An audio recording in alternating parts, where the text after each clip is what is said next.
Public Works Commission is conducting this meeting on April 8th, 2026 at 4 p.m. on the Zoom platform and in person. This meeting is being recorded and will be available for later viewing on the town's website. I, Andrea Solomon, hereby call this meeting to order. We'll start with a review and hopefully approval of minutes from March 11th and March 17th. Last two Public Works Commission meetings. Does anyone have comments on those? I had minor comments. They were just, typo kind Yeah. of things. Okay, yeah. There was a bunch of those. Were there? Okay, Yeah. I'm sorry, yeah. I mean, so nothing, Yeah. so it was nothing substantial, Okay. nothing that changed anything, but there was just a few things. I'll let you, want me You can to forward say it, them or yeah. give them to you? You can or- give them to me. and- Yeah, Yeah, so. they're there's just, that one. minor. They Edit weren't corrections, the yeah, other one. thank you. That was, same thing, both sets, they were just minor. Okay, Like the misspelling of names and so forth, so take those. all right. Anything else to add to those? No. Okay. Do I have a motion to accept both sets of minutes from March 11th and March 17th? So move. Second. All in favor? Aye. We'll move on to reviewing the calendar. Okay, I just, again, like to give everybody an update as far as where we're heading over at least the next couple months, with a reminder that if there's no real heavy activity over the summer, we have just, July, August is to be determined, but generally we don't need to meet.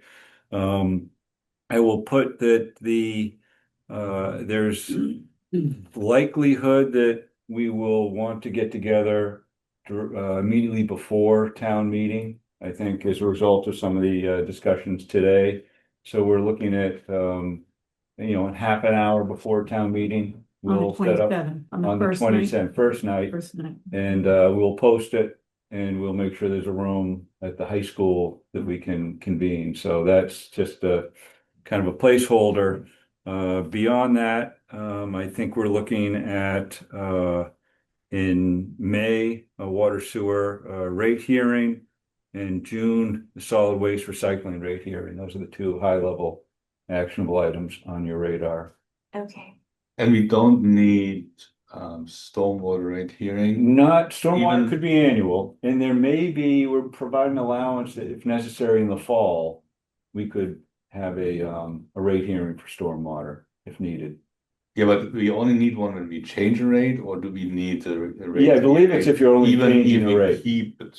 So is it a good practice, even if we do not make changes, to We'll make a look in- decision not to make changes? I'll look into that, Yeah. but that won't be done until the fall. Yeah, but we could do it in connection with Yeah. the stormwater enterprise in September. That's what I'm saying, yeah. Yeah. The stormwater is what you're talking about. Yeah. Yes, that Yeah. would be when we could have it on the agenda, and if it's as a matter of just a process to say. Just Review it confirm, and confirm, yeah, and we'll look into that. because I think the bylaw says that we need to set it annually, Set, if we, once a year. yes. Or something like that, so at But least. the we have- question is whether it's changed or if we Yeah. have to Yeah, but regardless set it. I think it's a good practice, even Okay. if you do not change. To reconfirm that you're not changing it, Okay, and if people have problems with their stormwater rate, they can voice it, okay, and fair enough. Yeah. That's what the commission wants, we'll make that happen. And that would be a September. Okay, You're just going to the calendar. Okay, so moving on, we'll go to commissioners' comments. Are there any updates that the commissioners would like to share from various meetings? I think that I gave quite a comprehensive update on the Yes. ones that were good last time, so Yes, we did. I think we are fine on that one. Anything new? Other than we going into phase two got a new charter on Monday from the select board, which narrows the task a little bit down. It was a very broad language in the original charter. In the end, is how it looks right now is to wrap up the findings from phase one, look at the additional information, solve conflicting proposals, just wrap that up. And then make some basic recommendations around the properties that were not used or not touched and what could be done there, but on a high level, because we only have until end of July on the commission, on the group, working group around. Okay, yeah, and then it'll be next steps, right? Yeah, and then I think it's also from the select board, is there will be a follow-up group for the MCI master plan where the Public Works Commission will have one seat in it. So that again will be in the discussion. Okay, Okay. thank you. All right, we'll move on to, well, we have public comments too. Any public that would like to make comment, we'll limit it to 15 minutes with no more than 2 minutes allocated to any one speaker. The commission also welcomes written comments at any time. If you are recognized, please state your name and any relevant affiliations. Anybody? Looking online, don't see anything. No one in the room? Okay. No, Great, so we'll move on to D3, the town meeting articles. good, great. So, couple items to address, kind of some housekeeping and some actionable, but we'll start with sort of an overview. At this point, all the town meeting articles have been vetted. There's been decisions as far as what would be on the consent agenda and not. And well, we have a lot of activity that relate to public works. Many of our articles that have been already vetted through the select board or FinCom have been put on the consent calendar. And that would include, and I handed out sort of a list of the articles just so you have them sort of a printout of those things that are relevant to public works. But if we go through, I'm going to talk about the consent calendar is going to include, I'll go work from the back, Article 46, that's the water system expenditures. 45 is the sewer improvement fund expenditures. 44 is the sewer system expenditures. And I'm sorry, the 45 is the sewer improvement. That's the fee. It's a dedicated fund for that fee. Sewer system expenditures is Article 44. Solid waste disposal fund expenditures is Article 43. And what else is on the consent? The appropriation, Article 24, appropriation of PFAS settlement funds received, from the litigation that the class action that we've involved. So those are all on the consent agenda, but I think it's important for the commission to know if there is at town meeting a request and interest from, I forget the number, it's a handful or 10 maybe. Then it could be pulled from the consent calendar, which means that it would then get a individual vetting in order. If that's the case, we have to be prepared that someone would be able to present. Historically, what we've done is rather than prepare everybody for, all articles, if one gets pulled, if you designate who you want to have as your kind of utility infielder, we'll work with them, give them the script.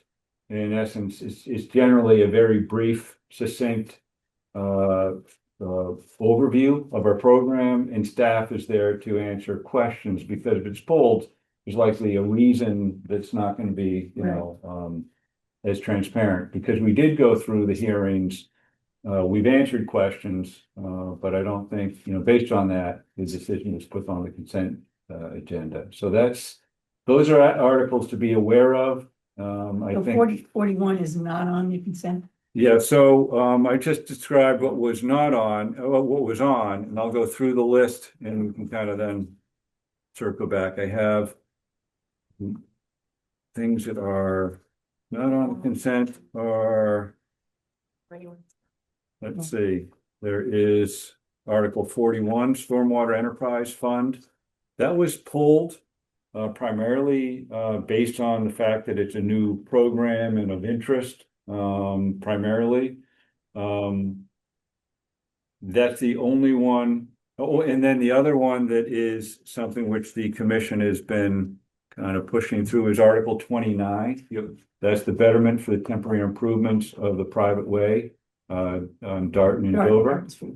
And so that needs to be, so we can walk through, and what I'd like to do is talk a little bit about the ones that we need to be prepared to present. And then there's also some articles that are of interest where you've taken some action or want to provide town meeting with a decision for whether it's affirmative action or no action, meaning your support or don't support. And there should be a discussion on how you want to present that, because the option from the moderator simply could be, the moderator could make the statement on behalf of the commission, you know, Great. Public Works says no action, or, or Public Works can then present its own, if you let the moderator know, a statement associated with your recommendation for context. And I think that's what we want to talk a little bit about on some of those. So that's the overview. Sure. Yeah. So in 41, you're gonna present that, right? That's just 41 is the stormwater fund, Nice. and I am prepared to present that. I am interested in just getting a little flavor from, I've talked with staff at the town manager's office. We can revise the presentations that were already submitted with the intent of, we need to streamline it. We want to make sure that it's clear and, Those revisions have to go in by next Friday. yes, and we will be, setting that up. So with the stormwater, I'm prepared to listen to the comments and then sort of package something. And if you want to designate one of the commissioners to work with me, then I can do that and make sure that, we're capturing that message. And I'm prepared to present it. So we this can is talk the with stormwater. year that's gonna be discussed at town meeting. Yeah. So we should make that clear.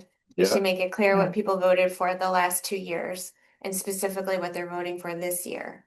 Which is, can we spend the money? We're now Budget. collecting it. Yeah. We're collecting, yeah. So go over the budget again. I know we presented that last year too, I think. Is that number of 991?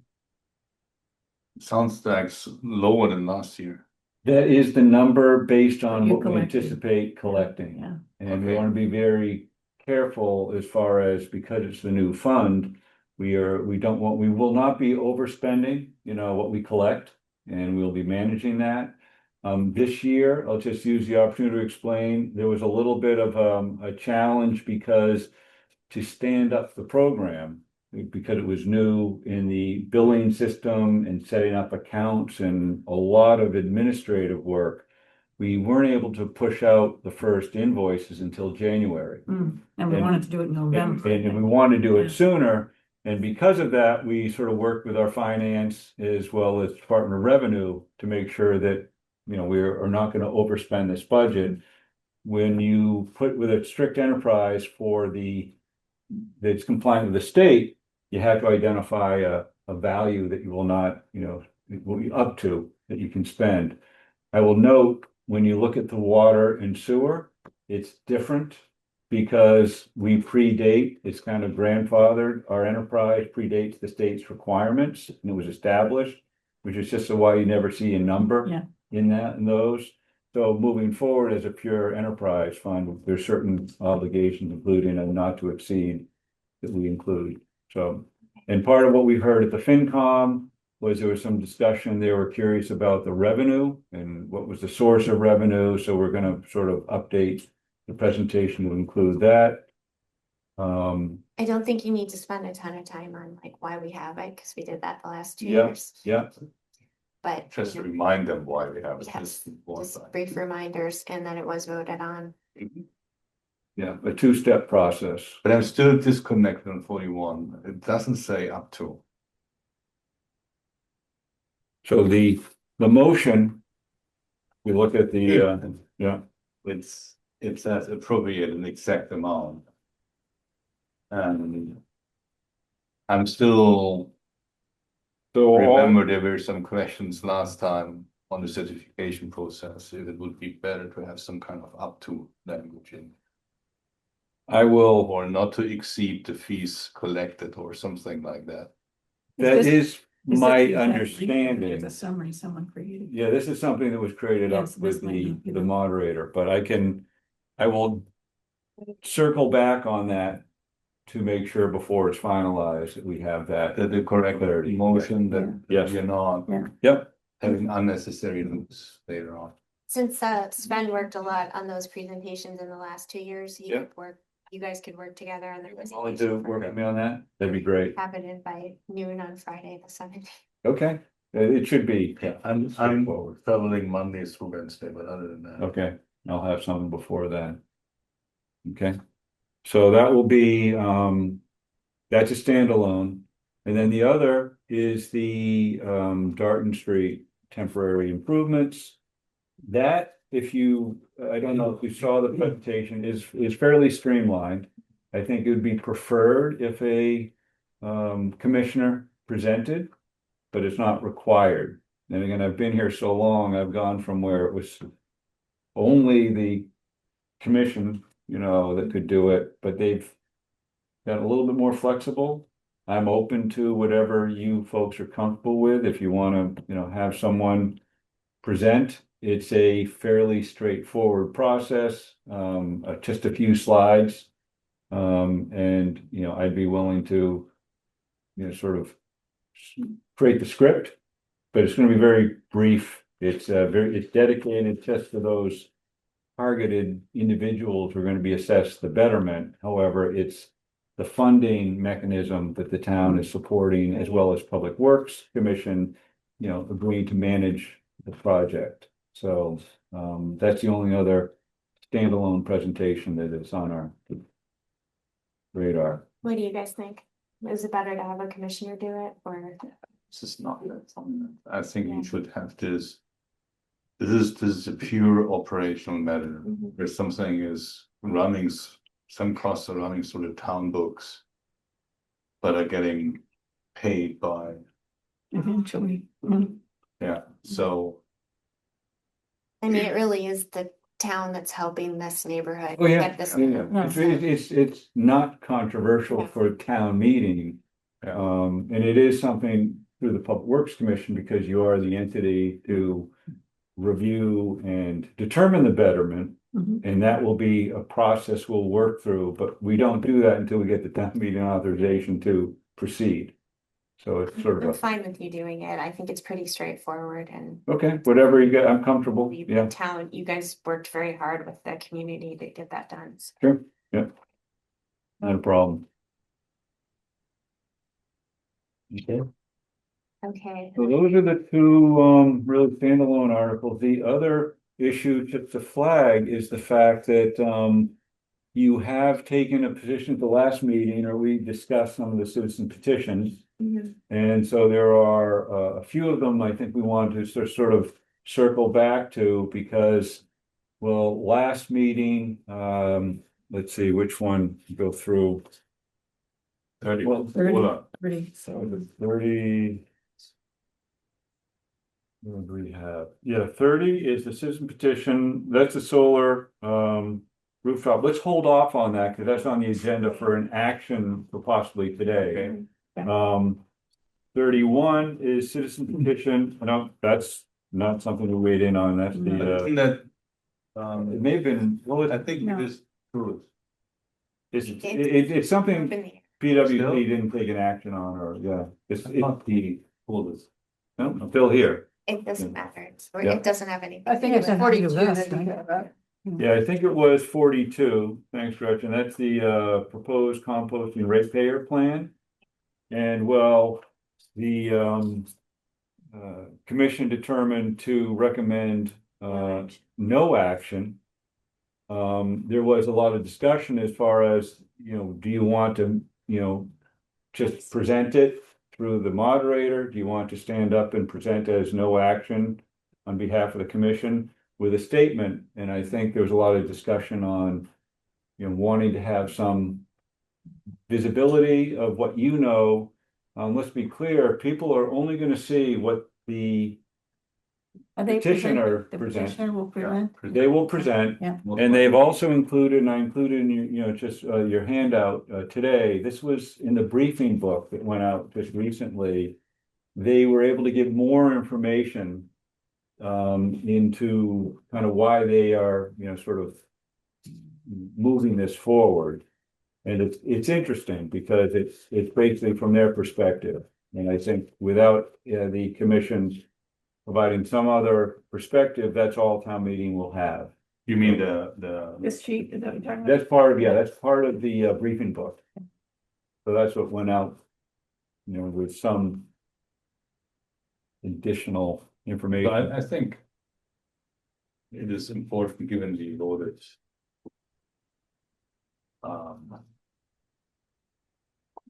no action on this, that we at least have a chance to, on a very short comment, to clarify what's the reasoning behind this. I would imagine is making clear that we are in principle, as we discussed, in support of composting. Mhm. That is something that helps us reducing food waste in our regular Yeah. waste program. Yeah. So we are in principle in support of composting, but making clear that the structure of this proposal it has challenges with respect to the potential fees that would be generated. Because the examples the petitioner puts out is not taking into account any overhead costs and any staffing cost on the work side that we need to factor into the rate, because we are an enterprise fund. Mhm. We are not taxpayer funded. Right, And that if you just do a mass exercise, a quick one, we are very quickly exceeding current cost levels. Yeah. And I think that's true. I think there's gonna be a lot of not necessarily financial, but emotional or Yeah. support for this. I think we have to be careful with how we explain in a way that's not just all numbers, like we sound like a bunch of like number crunchers. I would say that we all agree that composting is a good thing to do. And the students do put compelling numbers in front of us also, that these landfills will be closing. We can maybe keep them going a little further by taking food waste out of our waste stream, and they have the percentages as a method. But if they want it to be done sooner than later, where more people are composting, waiting for the town to stand that up, it will actually be a while. I mean, it would be at best like 2 years, 3 years.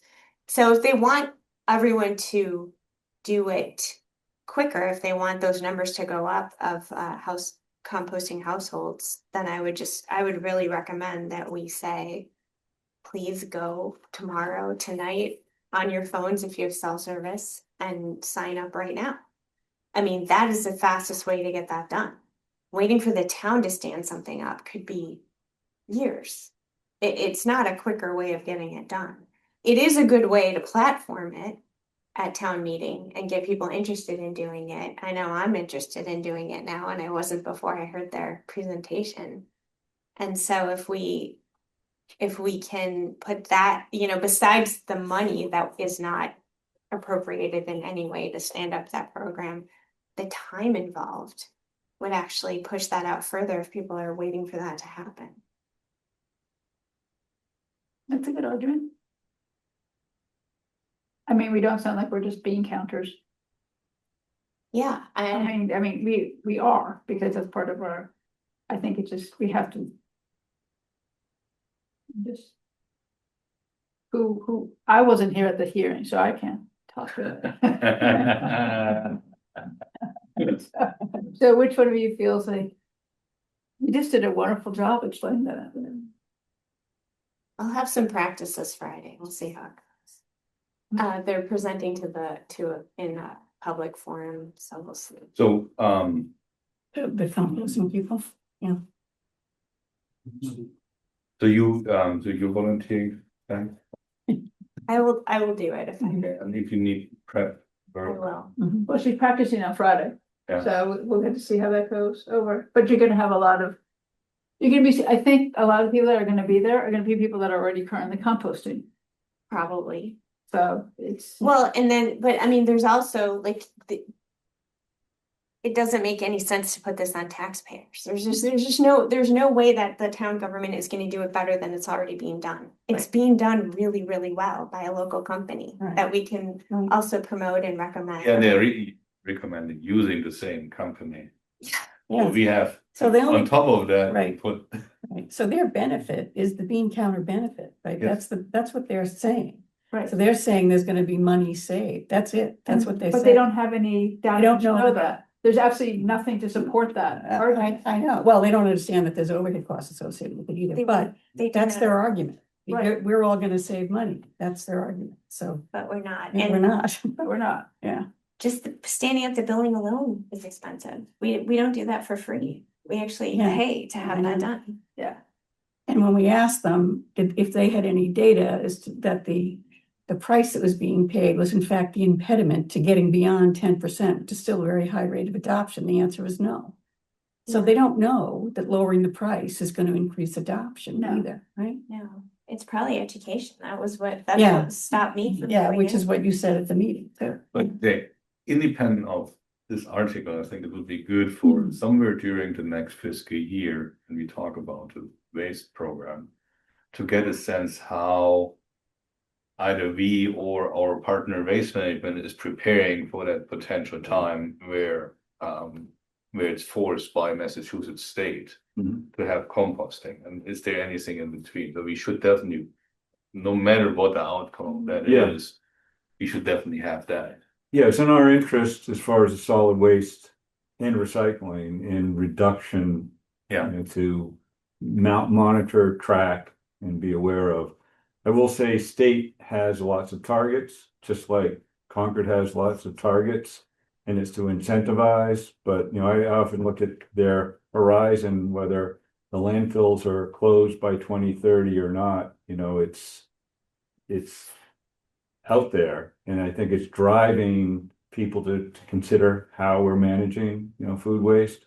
So, you know, I think Sven, the point is, our staff will be looking at that, and I think with this particular awareness, I think there'll be attention to, quite honestly, you know, we work in contract with Waste Management, they may be modifying their program, so as we look at renewing our program, it's a good opportunity to sort of just reevaluate, say, has anything changed? And that would be industry driven, you know, not just internally. I think that's a good thing to include in the comments too. You know, in the normal course, there'll be some review of this, yeah. But yeah, that's what I think I said that at the last meeting Yeah. too. I mean, every time they renew the contract, they see what's out, like, what are the available? That's why we What are these switched to waste services? streams, Right. yeah. And if the pressure is really true around 2030 and there'll be a provider who's very interested There'll be in many doing it. providers. Yeah, there'll be many providers, exactly. So to be ahead of the game is not necessarily a benefit. Another thing, and just for awareness, so as people talk, so you know, we have to be responsible. The Black Earth is a well-established, functioning private company. Their competition, I don't know, but the fact that I don't know that is telling.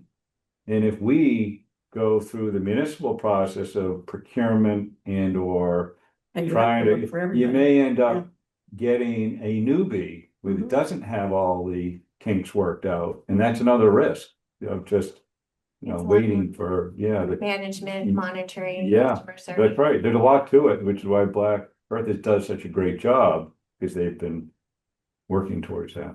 And it's also worth pointing out that for folks who don't want to pay to have their compost picked up, the town does Yeah. sell compost bins Mhm. that you can have in your backyard to do backyard composting.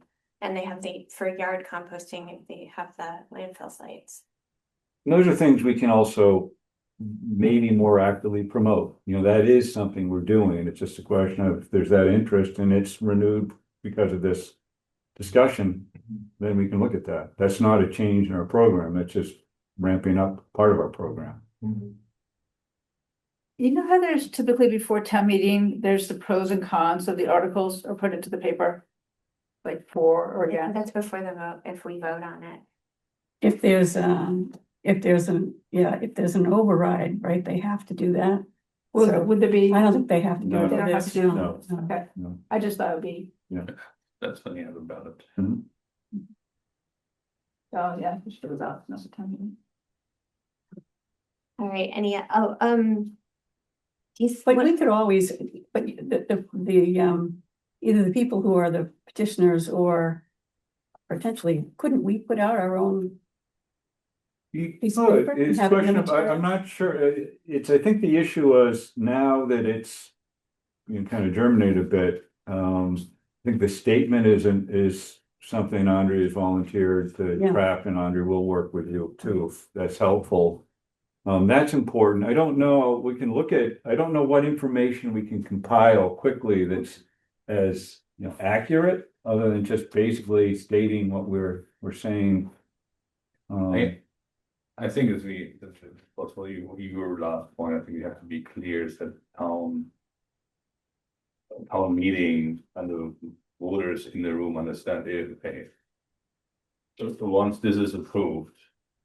Yeah, that this is, as you pointed out, an unfunded commitment and will take a long time to get funding to prepare and do this. But this is because my concern always with these things is similar to what Dean had originally on his one, is that urge, there's so many urge things, and then people put it in their drawer. So I hate to put things that are And it's urge, an and urge too. that's an urge too, when you put it in a drawer, and then you're building up the frustration in town that people say, yeah, well, if you just do urge, nobody is doing something. But you have to make clear that you understand, and yes, what it will mean this until public works with the current workload and the current funding can get to this, might be several years away. Yeah, the petitioner doesn't have to say what the source of funding is gonna be. No. It's an urge to. Yeah. I thought they had to say that too. If not, No, if it would be a mandate, if they would ask for a mandate, oh, then it would have to say, okay, but because it's urged, they don't have to have the source, you okay. can put everything. Yeah, yeah. Do we have to do, on another note, do we have to do anything with Article 30, the solar rooftop? Yeah, we're gonna get to that one, we're just going through that's an actionable item. I didn't get that sheet that you have, This, that one. no, this, No, that one is part of, that's here, that's in there, Is it here? yeah, it is, you can look at it. I think it's, What do you think the No. yeah, there. Oh, there it is. Oh, possibilities of the PFAS being pulled up? Highly unlikely, because it's an accounting issue, Yeah, it's really You had the funds. yeah, it's, That's- funds yeah. are there, they have to be dedicated Yeah. and spent towards PFAS.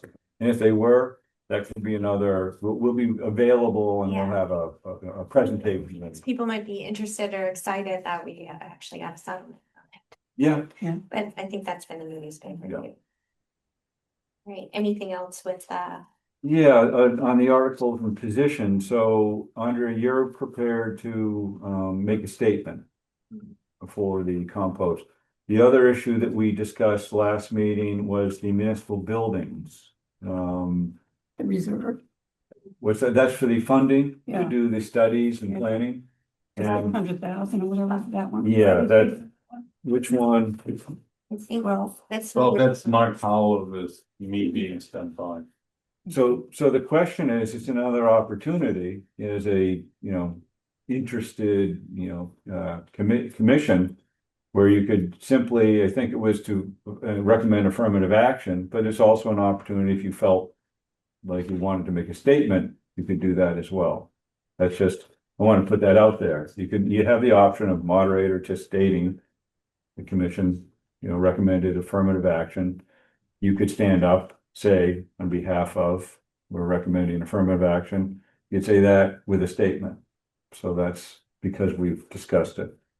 you want to do that? You're on the committee, aren't you? Well, it's pretty well, You're I'm gonna biased, do it. so you you should first discuss what you want to do, and then. Oh, we already, We we voted. voted, yeah. Okay. It's already Yeah. done. Okay. I'm glad that you're being keeping that, but we will be supporting that. I mean, I've heard Mark's latest presentation. It was very good. I mean, it seems very thorough. Yeah. I mean, you've got the town manager's office is behind it. FinCom voted overwhelmingly for it, obviously the select board. So I don't know if there's that much more we would add in a statement necessarily. I mean, definitely Carmen would say is we it- voted. Is it now in a stage that, yeah, the town moderator will read? Yeah, we the can, thing? we would let the town moderator know that we'd be Okay. helpful if she could state that Public Yeah. Works Commission recommends affirmative action. Again, you can stand up and just say on behalf of, so those are your options. I just want to make sure you're aware of them. Because I'm in the awkward position that it might have to do a comment from the land use working group. So Oh, it's a so little you bit would- awkward for me to say, Yeah. now I have the other half. Right. So, I mean, I would, unless you think the Public Works Commission could add something really unique that no one else is saying. But if not, I think our vote says it was unanimous. Mhm. If you think of, if anyone thinks of something before a town meeting. Perhaps something, but I don't know that we'd be adding. The only anchor for us is that we know that we're one of the groups that are gonna look for a building. That's right, That's that's right, that's yeah. plus for us. which is why you weighed in Yeah. at least, you know, and again, affirmative action taken is also included in the briefing book. Yeah, They it's people there. can see that too. So really, just want you to know your Yeah, options. special That's all. permit. Okay. Okay. Something comes up. Maybe a unique perspective, we can always add that in. All right, should we move on to looking at Article 30 more closely? Yep. Sure. So Dean Bantfield's back to talk about Article 30 and this change. Slight change, Changed and not changed. right? Okay.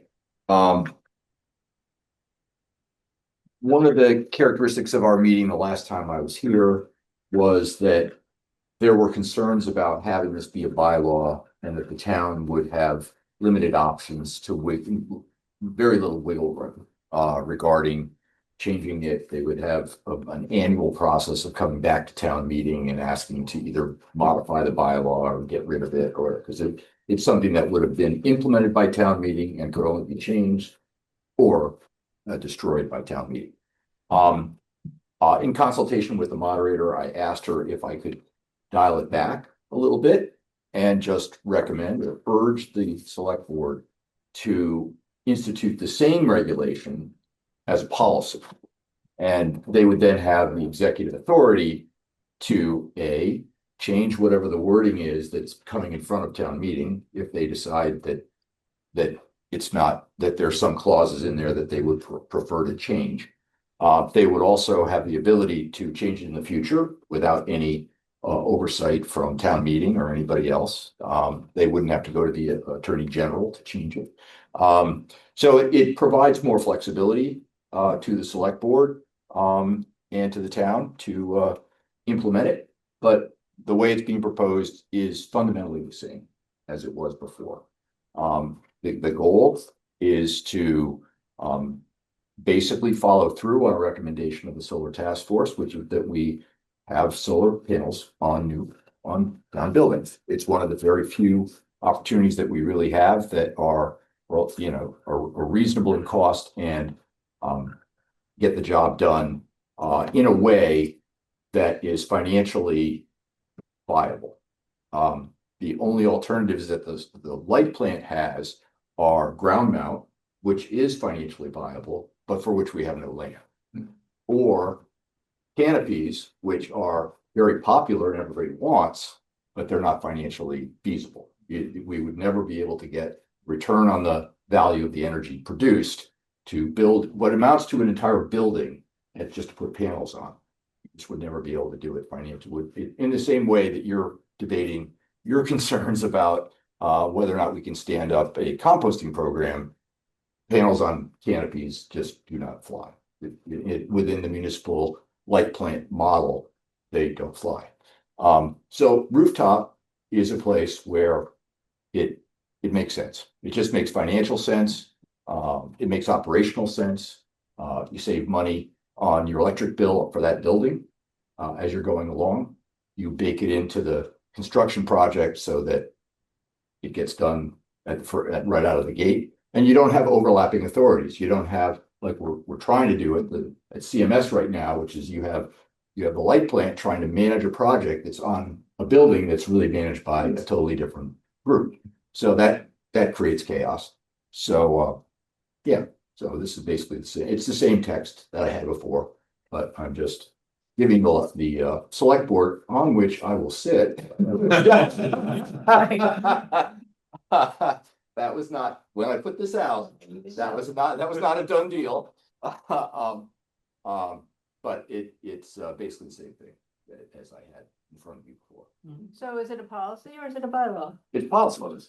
Oh, okay. The idea is to be a He policy. urges to adopt the policy along the original wording of the bylaw. I just, Yeah, when you said it's the same, and I was like. it's the same. It's the same meaning of. Policy. If you look at the basically, text of Okay. what the regulation itself is trying to attempt, it's the exact same text, but instead it will be implemented as policy rather than as a bylaw. Okay, it says Great. construct substantially as follows. Yeah, so then select board will look at this. Got it. Yeah, and then the select board can change things without the need of going back. Let's say business models change and suddenly it's better to have it before or behind the meter. Right. Or suddenly new technology comes along and you can do it completely different 3D print stuff or whatever. So yes, Or- so I did. In some buildings, just- it doesn't make sense to do So to it. Spen's question about business models changing, I was at the light board this morning. They had a 7:30 meeting and they voted unanimously to recommend affirmative action. I did get a question from a light board member. Could this be done as a power purchase agreement where you, in effect, Yeah. outsource the job? Another company comes in, puts the panels on and pays for all the capital and then charges you for every kilowatt that you're using in the building. And the answer to that is no. That is not viable. That is not a model that works within the municipal light plant authorities, that the state does not allow that to exist. It's a state law that can't exist within the four corners of a municipal light plant territory. Just can't. The only thing you can do is if you want to sort of offload your capital costs, what you can do is you can do what's called a leaseback arrangement, where somebody else is putting the capital up, and in effect, you're paying them off, just like you lease a car, you know, same kind of thing. You got a leaseback arrangement, so you're paying that off. But then you're still consuming the electricity and it's all yours. You get to keep all the electricity you could make. So I think my biggest concern was flexibility. And with that, my concerns are addressed, so I don't know how the rest of the commission. Yeah, I think this is the direction we want to head in, and I just like the fact that the select board can make slightly quicker decisions than town meeting. I think that solves some of my concerns with the first version. Yeah, so, I never liked the have to, right? So that to me was the biggest issue I had, was it was gonna be for all the buildings have to, when we know it might not fit. It was a one size fits all, which to me wasn't great. So to your point, Yeah. Christine, it's always contained an out clause at the, like the last bullet in the article is, just go to the select board, ask them for a waiver, make your case, and they can give you a waiver. So if there's a building that it's in the middle of a forest and there's no light, or it's, there's a bunch whatever of reason, there's characteristics reasons, that right? Doesn't make don't sense. make sense. Yeah. You go to the select board and say, this doesn't make sense. You convince 5 people and you're good to go. So that was in there before, Yeah. but it still Right. is an option. So Right.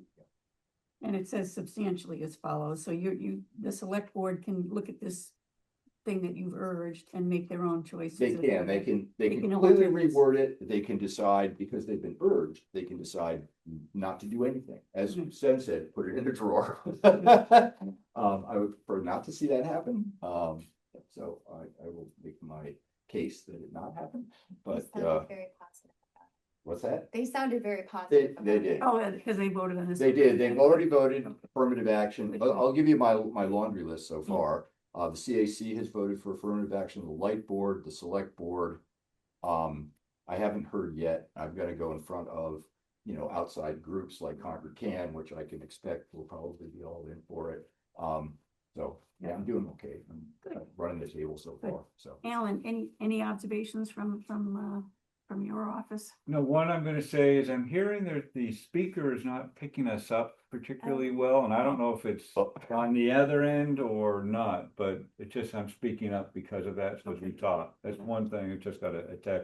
Oh, I'm sorry. No, it's all right, it's not you, it's the technology. yeah. The owl should be functioning, I'm not sure how we turn that up on this side. I'm sorry. But the only concern was, and we talked a little bit about sort of what side of the meter, and that would probably include and involve our facilities team, because Public Works, we do have facility staff. Part of it is we do have specialized equipment in certain areas and we have to sub that out, so it's gonna be just a cost that we need to understand, and when everybody is very cost concerned, we just make sure we have to budget accordingly and make sure we get the budget to do the work. But that's the only sort of potential drawback, but in the process, the select board needs to go through to bake this into an APP. You can provide this input into the decision process of the select board, saying, hey, these are potential concerns. This needs to have funding when the facilities needs to do that, or it's outsourced to someone. There's a funding consequence out of it.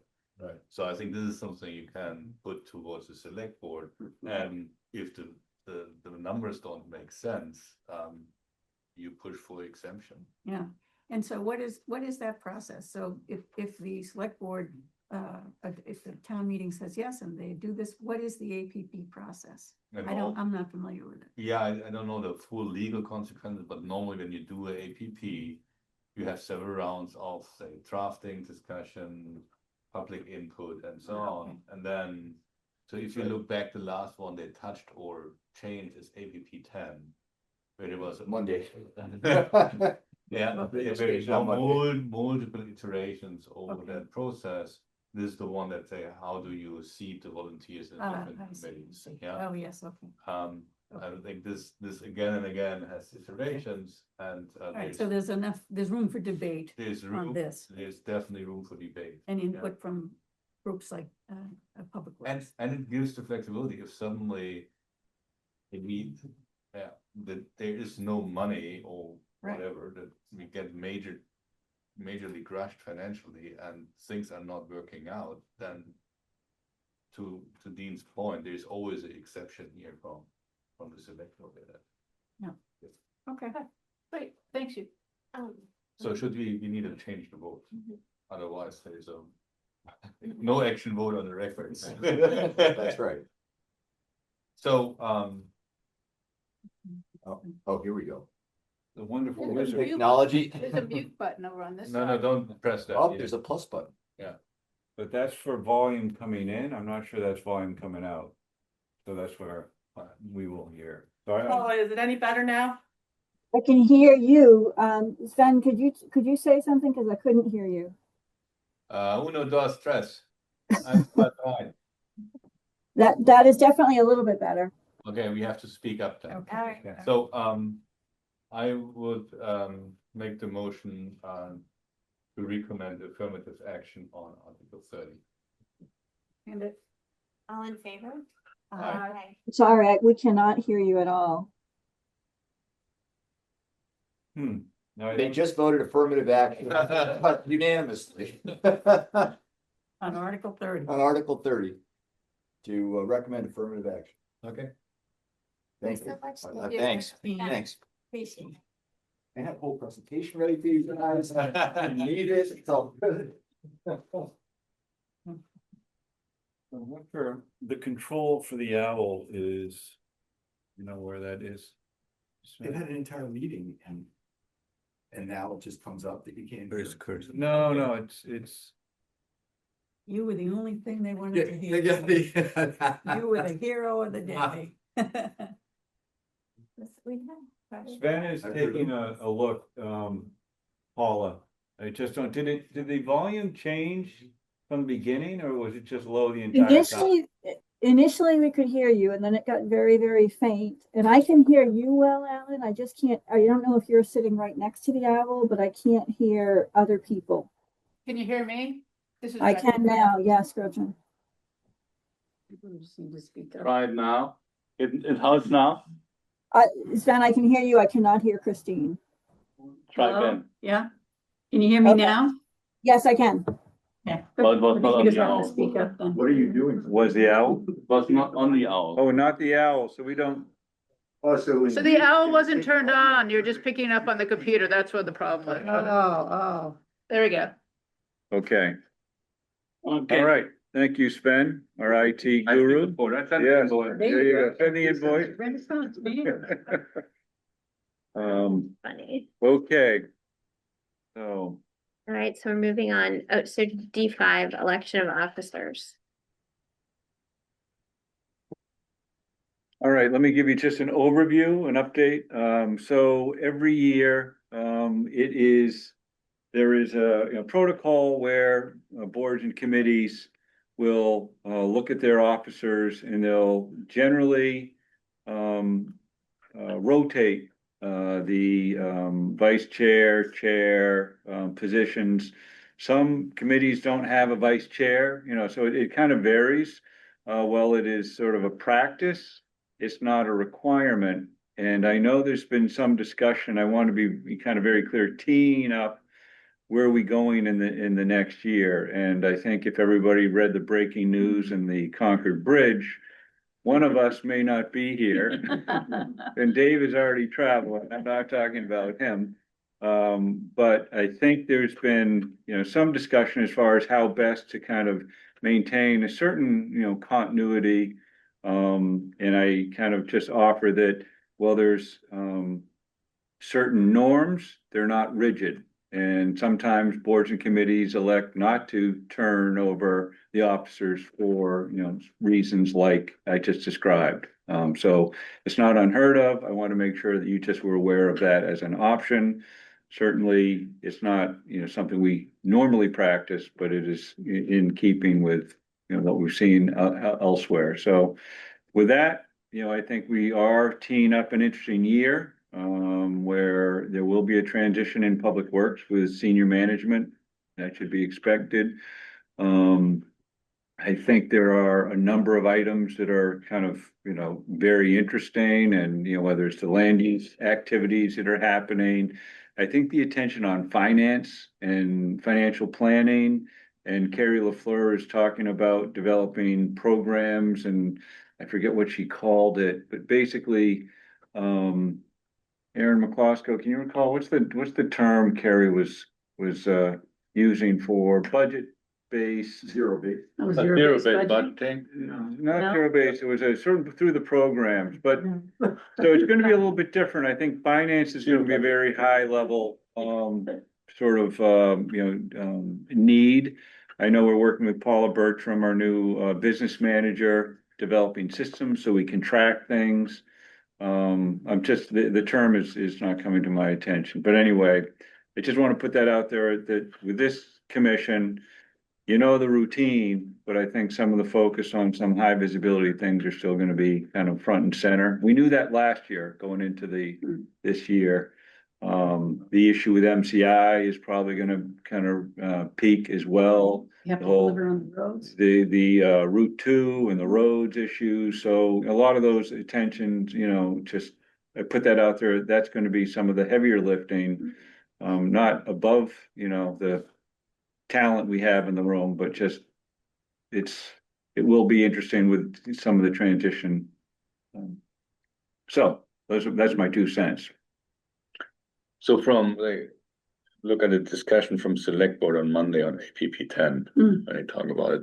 So they're considering adding a wording in there to encourage annual or yearly rotation of the chair, because we are a exception to what is happening, actually. A lot of committees just have the same person doing it again and again. Having said that, I think is with the changes with you, that we will have a new director. I feel like we might be I might be in favor of just making exception of our long tradition of rotating that for this year. Like knowing Andrea did a great job, so keeping consistency and continuation for 1 year on the commission side. If you're available, have you as a co-chair, some structure like that, with your financial background, and then have you both working in tandem for the year and help whoever the next director is to get up to speed on this. That would be my thinking here. What do you think? What does everyone think? Yeah, well, it's a co-chair. I hadn't thought of that. So, I think because of Alan's departure, it's a good idea and a good rationale for why we want to keep continuity if it's possible. But you know, I'm open to either way. I can be vice chair, I can be co-chair, I can be chair. It doesn't, you know, whatever is the best for the town and for public works is what works for me. And I know you've already done it, but you do have, you know, I only have 1 year of experience. That's my, so yes, I have good financial background, but I only have 1 year experience on this committee. So I'm a little, I don't know as much as you guys do. So that's the one drawback with me. I think your experience with the financial aspect of the town is really, really important to highlight. Yeah. So, Yeah. I'm very comfortable with that. Yeah. I'll also say part of the chair role is there is more action. There's chair breakfast, things like that. And Andrea's done a great job sort of tracking activities in the town. I find it's helpful. Andrea's forever bringing back information one-on-one on what she's hearing, you know, what we need to know because she's attending these things. And that is a commitment, you know, so if Andrea's willing and able, you know, she's done a great job at that, but anybody sort of looking at, you know, when you're doing the chair, there are some additional responsibilities. And so it really depends on your bandwidth and willingness, you know, but you've done, for what it's worth, an outstanding job thank this you. year. I mean, I do like being involved in all of that, so I'm willing to go forward and keep doing it. But it is unusual. I mean, I think there is benefit from rotating that, but now we're rotating, we're Yeah. rotating in other ways. Right. So we could do chair, vice chair, we could do 2 co-chairs. So these are the options. We have any thoughts on what we should do? No, No. I have thoughts, but I think, You can be candid, Gretchen. no. So today we have a vote on this? Yeah, so this, the other thing is the cycle after town meeting. It's to be after town meeting, yeah. So this is until town meeting, so if we were to meet before, Dave DeLong would, you know, participate. After, we'll be rotating, that's also part of the cycle, again, a reminder, you know, by design, boards and committees can serve 2 3-year terms. And so Dave DeLong is fulfilled he's finishing his 6th year, so which has been great. And that creates an opening, and the town manager looks at, you know, people submit volunteer cards of what boards and committees are interested in participating. So that decision will be made through the town manager's office, but we'll be looking to. Which year are you in? I have 1 more year. 1 more year, so that will be the last year. You've been here 5 years. 5 years. I'm going into the 6th year. Wow, time is flying, Just like that. just like 30 years. So if both of you are willing to do that, I would make the motion to elect Andrea as chair and Chris as vice chair. Can we do that structure? Sure. Yeah. Sure. All right, So we have the motion. a second. I sec- You can't say. Second. All right, all in favor? Aye. Okay, Okay, thank you. all right, so we'll move on to director's report. Okay, so we have a little time. Here's this is an opportunity for you folks, if, you know, I have sort of the division heads are present and accounted for. I don't know if it might be worthwhile. I might just introduce, it's been a while since we've had a director's report. So I'm gonna bring everybody up individually. Aaron, I see you're taking your coat off. You wanna come up? You're, look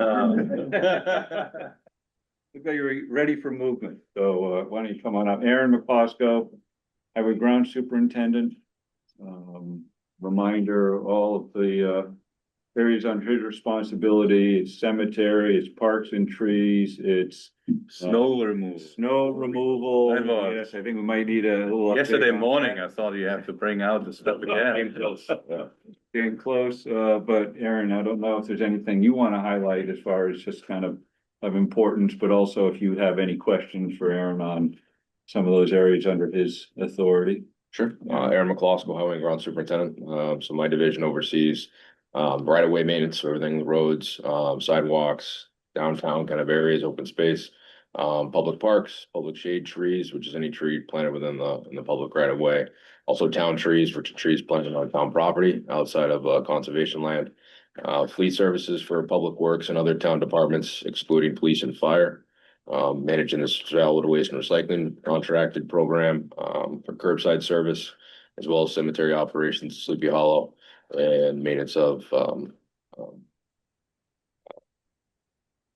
the other two cemeteries in town, and the compost site operations that we have on Walton Street as well, Which have opened up. which are open. Yeah, opened up last Saturday. So we'll continue to operate Saturdays and Wednesday evenings throughout the season for any residents in town. A reminder, that's on Wednesdays. Wednesday and- nights from 3 to 6 Yeah. p.m. and then Saturdays from 8 to 3. A couple of years ago, we had to get stickers down there. Are you, and I haven't had to get a sticker for a while. Correct. Are you going back to stickers or no? We're gonna be proposing to the Public Works Commission a sticker program with a fee in the very near future. Yes, to offset some of the costs that are associated with the maintenance of that site. Yeah. That was paused, like before my involvement, with the program. And, right now we, it's open to residents. And we exclude commercial vehicles and landscapers. So if somebody comes by in the commercial vehicle, commercial plates or a contractor and they say, oh, I cleaned up a house that's in Concord, we don't allow them to use the site. So it's non-commercial residents only right now. But we're looking to implement some type of a sticker program that verifies, resident status as well as associated fee to cover the costs. Because not only do we accept yard waste, we process the material and provide compost to residents. We have wood chips available to residents. Residents can also drop off brush, invasive species. That site is where we collect styrofoam for our styrofoam recycling program. We also have a mattress recycling program. Residents can bring their mattresses down there as well. And we collect those. And the paint sheds, is that? Paint shed is also open, so we accept latex paint and oil-based paint. And there's a kind of a paint swap that we can exchange. But you don't take spray paint. Correct. I had to take that to Bedford. So that's part of the hazardous waste recycling program, which is under the kind of solid waste purview. So we offer, once a month, you can go to, the Lexington site now. That Lexington, not Bedford. And dispose of Yeah. hazardous waste. Yep. So if you're a subscriber to the program, resident of Concord, you can bring your material there. It's open, 1 weekend a month. And we, will rotate through and provide, employees that work that site, along with the other, communities involved in the, kind of the consortium. Another high level, Aaron, that I know people were interested in was the 250th and the tree program. An update on, that was a lot of effort, with Public Works to help identify and locate where these commemorative trees would be, sort of spread through town. Is there anything you wanna? Absolutely. So last year, as part of the 250th celebration in town, the Permanent Memorial Subcommittee had voted to support a project to plant 250 trees for the 250th. That was funded a number of sources, A a chunk was from CPC funding. There's town meeting funding as well as article for the 250th event, and then some private donations. And so collectively, the money was spent. We were successfully able to plant over 250 trees for the 250th, and throughout town, public shade trees, town trees, school department trees, some setback trees, so a wide variety, all managed under the department. Eric Shaw is the assistant highway and ground superintendent and the tree warden for the town, managed the project, and it was a great project. A lot of those will be marked again this season with kind of the watering bag that had that 250th sticker, and will be captured in a GIS map that kind of share with the residents so anyone can see where those 250 trees are planted for the 250th. I'm gonna problem one more thing, solid waste recycling and sort of the new way of billing and collection. So we changed the billing, so previously, so collection, about a year and a half ago, changed to kind of an automated, collection process with toters. And in November, we changed the billing, to go from, every 6 month, kind of subscription renewal to a monthly billing to anyone that is a current subscriber, or anyone that wishes to add and subscribe to the program. So you're getting billing as part of your kind of town of Concord municipal billing. It's captured on that, and those bills are sent out every month. Seems to be going well, kind of working through like any other new process, kind of working through any changes, like when new residents come to town, or residents change addresses in town, or residents leave, and kind of how we work through the administration and management of individual accounts has been something that we're kind of continuously ongoing and kind of working out the kinks, and kind of figuring out what's the most efficient process, or capturing all the information correctly, and making it as easy for residents as possible. So, and when we did all the changes on the waste system, I think Waste Management promised us that at a certain point they would run one truck that collects both the recycling and regular waste, and they're still running with 2 trucks. So they were running with 3 trucks. And so we're trying to reduce the number of trucks in town. So they're now running 2 trucks. They're still the older trucks. They did order new trucks when we signed the new contract with them. So those have not yet arrived. And so when they do arrive, I'm sure they'll be implementing those. We don't really dictate their daily operations and how they run and what they run. What is dictated is kind of like the number of days and routes and how the town is broken up. We've agreed it's a 4-day route in town, so they'll run Tuesdays through Friday collection. And obviously that they're picking up trash or solid waste and recycling. Another piece that we haven't yet exercised in the contract is there was an electric truck that was mentioned as essentially a $90,000 option. And with the rate changes, we were kind of reluctant. We still are kind of reluctant to make that to exercise that, because we're looking to make sure that we're still coming in black and want to be meeting the kind of financial targets that we set forth at the beginning of the year. And so with the new billing and making sure that we're actually collecting what we said we were going to collect, and making sure people are actually paying their bills, we wanted to wait a little while.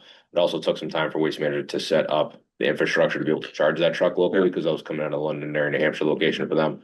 So they told us that they'd be able to, as of I think next month, be able to, or April this month, be able to provide that service should we decide to use an electric truck in town. But we haven't decided we want to do that yet. We want to kind of see where we close out for the end of this fiscal year, and then look into the last year of the contract on what that looks like. Alan, is this letter that was sent to us, that was a good time to maybe chat about that? Yeah, Yeah. sure, it was, I'm just trying to understand. So this was this question as to whether they are doing it on an automated basis. we received a letter from a citizen they wanted to share. And, I read it in the packet. I hadn't seen it prior to it being in the packet. And I looked back at kind of email history. I've had one other communication with this resident on non-trash recycling related item in the past. So I can tell you in general, as to haven't addressed it with a specific But his question is about whether they have this automated truck or not, do they? So I think he's referencing a new truck that's automated. That's kind of what the question I answered a few minutes ago. I spoke to that about. So that is what you Yeah. call the electric truck? Is that what you're? No, that was one truck will pick up the recycling and the trash to Okay, decrease the amount of trucks, right? We had 3 trucks and Aaron said, now we're down to 2 so trucks. that's what this is. And they thought that we were going down to 1 truck. Oh, And that's what okay. that's That's I what he's think, asking that's about? what he's asking, I believe. Correct. I see. Correct. So the idea is that the less trucks they run, the less that their operation costs them, which in turn, the less we get billed, right? And we can provide a cheaper service to the residents. Previously, when it was a manual collection, right, an operator had to get out of the vehicle, manually pick up the bag of trash or the recycling container and tip that into the truck. The idea is now that we have the toters, they have the automated arm that comes out and tips that. They are using trucks that have automated arms and are tipping that, but there might be days or weeks where that truck is out of service and they need to go to a different style manual collection truck. Again, we don't dictate the type of truck that they run, and that So specifically is. this person listed in might their not have seen contract. that, or maybe on their Correct. route, they're not using this truck. Or I've seen over a it, period of time. I've seen it regularly on the recycling, it's on and off on the, Trash. on the normal Hmm. basis. Sometimes they're there, sometimes they use an old truck, it's. Depends on their operation, what they have, you know, like anything else. you know. It doesn't change our cost. Correct. Our cost does not change. Yeah. Okay, The second part of that letter references a 35-gallon toter on the recycling side. So the 35-gallon toter is like what everyone has for a trash container. That's the size of the solid waste container. When this program originally had rolled out in the first, I'd say 6 months, some residents requested a smaller recycling toter because it was a 96-gallon toter. For those commissioners that were on the commission at the time, we made the change shortly after we implemented the new contract. We gave a smaller option to the 64-gallon, and a lot of people exercised that option and exchanged at no cost from a 98 to the 64-gallon recycling toter. Some residents wanted a 35-gallon recycling toter as well. Unfortunately, we tried working with Waste Management on it, and the reason that they couldn't do that is because the way that the arm operates, they can't reduce it to basically grab that smaller container if it's also set to grab that larger container. So what was happening is they tried to pick up a 35-gallon recycling toter with the arm that's set to grab both the 96 and 64. As they tip it, the recycling container slides out of the grapple and it falls into the truck. And then now they have to send an operator into the truck to retrieve it, but it just operationally doesn't work. so You do that. will it be your group then that responds to this letter? I think there's been conversation There has been. internally. I haven't spoken to the resident, and I look back. Justine was aware of this, Justine St. Yeah. John is the program manager for it, Okay. so. So someone will respond. That's Yeah, all I'm looking yes. for. Okay. You want me to speak to winter maintenance? Yeah, it might be helpful, considering the winter we had. Yeah, so we're wrapping up on winter maintenance. And this year we did overspend the winter maintenance budget, which we're the town is essentially allowed to do deficit spend winter maintenance because we do budget a set amount. We did overspend that. We had some communications over a month ago with the town manager's office and finance department and gave them a projection of where we would be at the end of the season. So about, I'd say the week before that last big winter storm that we had, I'd given them a list of kind of where we're current status and projections. Projected we'd be about $500,000 over budget for winter maintenance. All said and done, we're about $410,000 over budget. So less than was projected, still over budget. And so I think you can automatically carry 250. I don't know what you do with the 400. I'm pretty sure because on FinCom, we would approve that 250 every year. That's a lot, 400, but not. it is, yeah. 500. So I know we'll be working closely with finance going to the end of the year to see how much we can cover that within our CPW general fund unexpended budget. Mm. That's where we're at. At this time, we don't expect to expend any more winter maintenance funding for the rest of the year. Yeah, and that's, And that's inclusive of like, because we do a lot of vehicle maintenance. It's a big portion of the budget. And so we've initiated all the purchase orders we need for our known, vehicle repairs and consumables. So. and this particular snow budget is an issue statewide. I mean, every community's grappling the same Yeah. challenge, so. But in any event, We all got it. any other questions for Aaron? Good. It's Aaron? great, thank you. Thank you. Thank you. Thank you. Well, All right, Who's next? You have, let's see. if we go by order, it's water and sewer. Okay, Darren, you wanna come on up? Darren LaFollum is the water sewer superintendent. And Darren has had is it a year under your belt? 51 weeks. 51 weeks. Not that I'm counting. And everyone's been better than the week before. It's been a busy week. It is being recorded, just so you know. Good afternoon, commissioners. So April 1st triggered the start of the construction season, which means we're being inundated with water and sewer permit applications. We've gotten to go out to some sites and inspect them, which is kind of a fun part of the job. We have some exciting big projects going on this year with Alta Thoreau and with Novo. So that's gonna be my first time being on this end of projects that size, kind of exciting. We were without our vac truck for a couple months. It was being serviced, had some repairs that were needed. And we typically do routine sewer main jetting.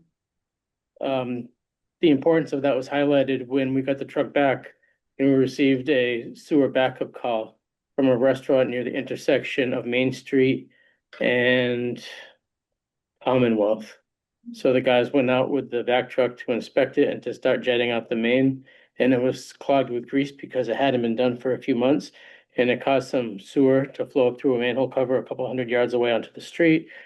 Some of it did make it to a catch basin. We were afraid that it triggered a sanitary sewer overflow, so we started the initial notifications. It was good practice for me. And luckily, Sammy had the thought that the Sharon Geo looked at designs and they saw there were no pipes leaving that catch basin. So we called the guys back in late in the afternoon with the vac truck to vacuum out the catch basin, which was sealed and all clogged up with sand because it needs attention from the winter, but we contained it. So that was nice to be able to relay that message to the That is a regulators. great ending to that. Yeah, story. really, that's about the best ending you could think of. Yeah. But it also highlights the importance of the routine work that we do with the vac truck jetting the sewer lines Yeah. routinely. Yeah. It also talks to sort of the regulatory compliance. We talked about some of our costs and what the drivers are. Regulatory compliance with the water and wastewater is big. And so, and not just the compliance, just the complexity.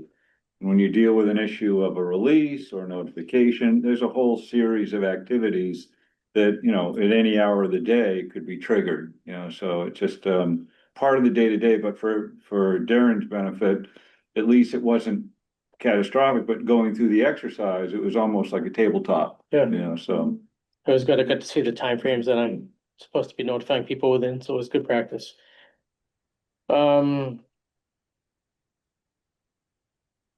Was also an opportunity to talk to the health department about discussing grease traps with the restaurants in that area and the whole town. So we took that opportunity as well. We had a water main leak on Sudbury Road. We thought it was a water main leak. That's what it got called in as, but it turned out it was a bonnet on the top of a hydrant shutoff valve. So it was our equipment that was leaking. The guys responded quickly and enacted a quick repair, creating a gasket. We did a site inspection of the Beatty Center. They're looking to install another meter to get water they use for their pool isolated from their other domestic water use, so they don't get charged sewer flow for it. Makes sense. Also noticed they are using sodium thiosulfate to break down, to disinfect the neutralized chlorine. So we're gonna talk to them about that. We are expecting to shut down Second Division well and Deaconess Front well for cleaning and reconditioning anytime now. And we hope that Weston and Sampson won the bid. We're hoping they're there soon. We have been in contact with them, and I believe they have one more well before they get to us. So, you know, we have, is it 6 groundwater wells, and they require routine cleaning over time. They'll plug, they'll get clogged. In order to have the right yield, you have to go in. Not inexpensive, you know, cleaning and then refurbishing of the equipment is tens of thousands of dollars. Two wells at $50,000, but you need to have it done because minerals being drawn towards the well clog up the gravel in the ground around the well. And yield goes down and drawdown increases, or the water table gets drawn down lower and lower close to the pumpage you're using with well. Where are Often we? they require cleaning. It depends on the well. And the demand right now is low, so it's not gonna be an issue. And we hope they get in here soon before things I was gonna change. say things are gonna Have a start window. picking up pretty We soon. have a window here, but Okay. we want to hit the window. So where are we on the PFAS? I am Wells? working on an RFQ, a request for qualifications for engineering firms for 2 groundwater Yeah. PFAS treatment facilities. And I should be having that done within a week or 2, and we'll move forward towards procurement with that. Have we figured out where it might be yet? We need one for 2nd Division, and we need one for U Cargill. Yes. And particularly U Cargill, aesthetics are gonna be important. Yeah, when we mean, so second division is sort of off in an area that doesn't have direct abutters. Hikers might see it. Yeah, Hugh Cargill, because it's right on Walden Street, is gonna be more visible, but we're talking about infrastructure, you know, that's gonna expand that facility to achieve the treatment, so. Yep. Operations is also busy, things like, dig safe markouts become very popular this time of the year. We are getting NAGOG ready to go into standby mode for the spring and summer. And we are excited to be moving forward with an asset management platform. They're working with the town's GIS right now. And that's about all I have. Pretty good. So on NAGOG and the potential treatment facility for that. So I know with the redesign of the rotary, all of that is a bit up in the air.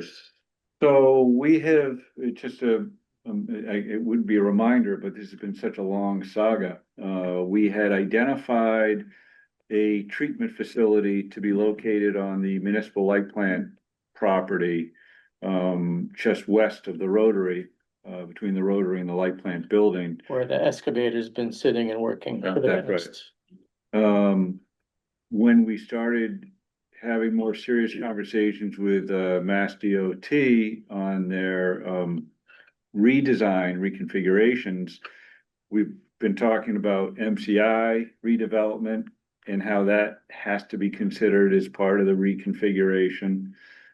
We also identified the fact that we had this area that was very close proximity to their redesign, and it initiated a conversation that if possibly we could look at maybe a land swap or something with them that may allow the state to have a better design and configuration to maximize redevelopment potential of MCI, have an impact onto that site, but then relocate us. So we've initiated that conversation.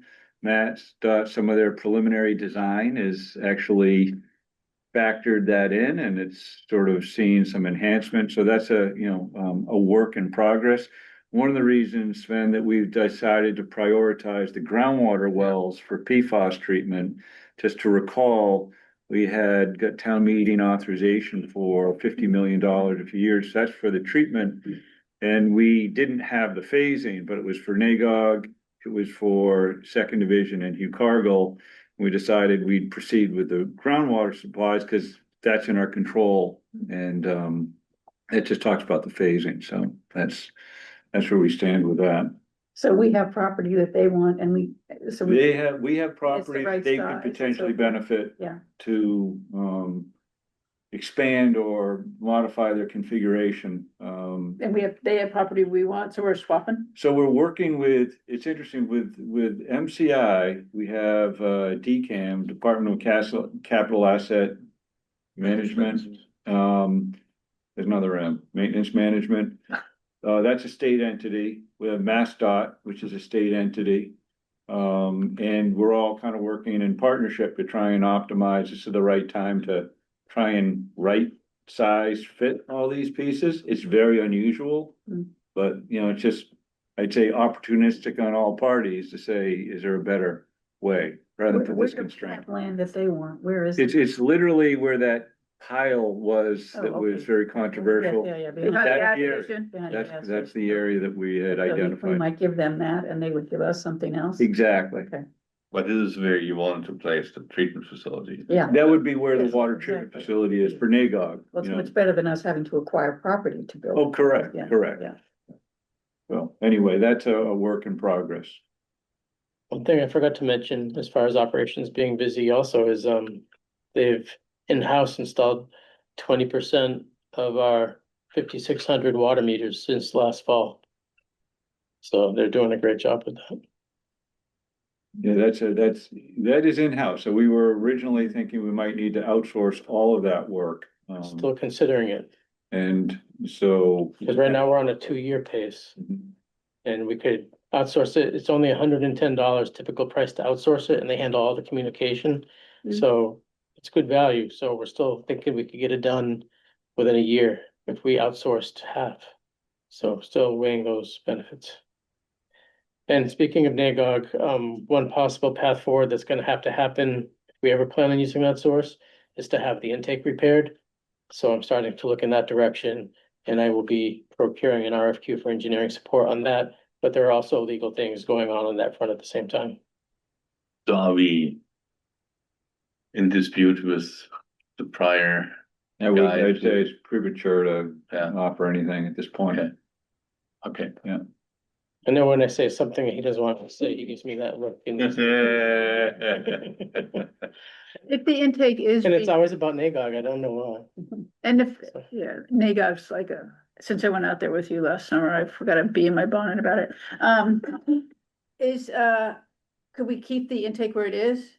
Or is this all part of like the whole Keep it where it is, Keep but it we're gonna have to do something with the long section of pipe? pipe that goes out into the reservoir. Okay, great, thank you. Yep. All right, great. Thank you, Aaron. Thank you. Appreciate it. Sharon. Thank you. Who's next on the list? We have engineering. Engineering, Steve, come on. I'm just going by the way. Yeah, it is moving. It's a good way of doing it. Maybe how the reports were submitted, I don't know. Oh, feel bad for. All right, Steve Duprin, town engineer. I will preface, and he won't say, the engineering, big challenge for us is that we've actually, to Steve's credit, trained and educated some pretty high caliber engineers who have now sort of moved on. You know, we mentioned, with the, especially in the roads program, the engineering has 5 employees. 2 are kind of focused on the right-of-way road improvement work, and both have been, one has been snatched by a private entity, and another got a promotion to be a town engineer in another community. And it's a pretty significant hit, because we have so much work in front of us. I will sort of just tee up, working with Carrie, and understanding that we have a lot of road work to be done. We have been looking at what we need to do is outsource. It's not uncommon, but we are in the process of trying to retain and contract engineering service to allow for design as well as construction administration, because we're just gonna have so much work out in the field. And as Steve sort of taught me when I became director and wasn't, worried about things other than water and wastewater, is you have to expect what you inspect, and inspection's a big part of the day-to-day need. So, Steve is working through that while also doing all the other stuff, but that's a high level, how we're gonna close that or try to address that staffing gap. Until you hire your own, is the intention to fill the 2 spots or? Well, we've always, Chris, it's a great, Carrie and I have looked at the level of work coming above and beyond what they've traditionally been able to manage, and it always has required and necessitated third-party, support. Right. So, I imagine, and when we hire, one of the challenges when you hire in the municipal sector, you tend not to get senior people because they are making really good money and, all the experience. You hire more junior and you train them. And so I think at this this juncture, we're probably gonna lean into the engineering services more heavily the first couple of years anyway. But that's my, sort of take on it. But Steve, you can pick up from there as far as keeping you busy and, notable. Yeah, work. so, good evening. Good evening. We normally don't go through the list. We usually have a presentation with, Pretty photos pictures. and pretty pictures, and we just go through this and we think, that everything is great, but, as I was looking through this just now, so what do I talk about? There's a lot of stuff in here. And it's, if you break it down into tasks, it's probably hundreds of tasks that we have to keep doing to keep the show going. And with the loss of the two senior engineers, I feel like I want to scream so they all can hear me. So let me just talk a little bit about the roads program. At the last meeting, we talked about the streets selected and the contracts and so on. So we have two new contracts. They span 2026 and 2027 streets to be paved. And they amount to about $8.3 million. Obviously, we want to hit the 2026 roads first, but we have the ability to, should a road be deferred for a reason, we can jump in 27 roads. Aside from those, we also have last year's contract that we have to complete, quite a bit of work from last year's contract. And we have a couple of older contracts. We have a few streets left. We have wrapped those up as well. All of the paving, the mill and overlays, the reclamation, all of that the contracts have been won by Lazaro. So you see Lazaro all over town. And so they're about to start in a couple of weeks with the older contracts. So you'll see activity picking up in a couple of weeks. We'll be going through the year. Hopefully we end, before the snow comes, where it gets too cold. We never want to do that kind of work. And, you don't get good quality. And as I mentioned, we're going to have a third party, helping us manage the contracts, as well as performing inspections and daily reports and the like.